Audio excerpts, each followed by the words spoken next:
Cherry ఎందుకు phone చేస్తున్నాడు?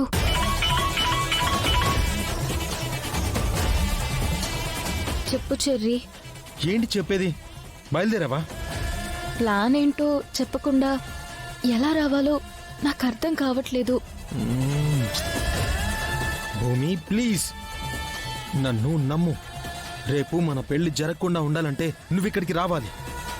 అది కాదు చెర్రీ, నేను చెప్పేది. ఇంకేం మాట్లాడకు భూమి.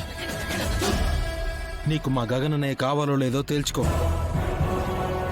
ఏ నాటికైనా తనతోనే నీ జీవితం అనుకుంటే రా, లేదు నా మాట మీద నమ్మకం లేదనుకుంటే అక్కడే ఉండిపో.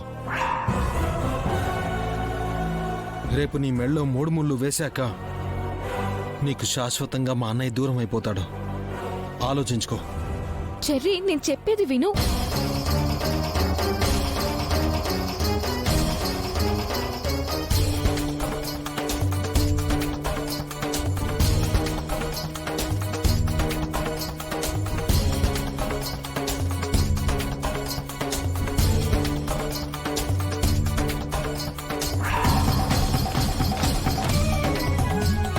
చూస్తూ ఉండు. వారం తిరిగే లోపు నా కూతురికి ఘనంగా పెళ్లి చేస్తాను. ఎలా అయినా సరే నాన్న నొప్పిస్తాను. గగన్ బావని పెళ్లి చేసుకుంటాను. రేపు అందరూ కలిసి ఈ పెళ్లి చేసేస్తే నేను గగన్ బావకి దూరం అయిపోతాను. లేదు, అలా జరగకూడదు.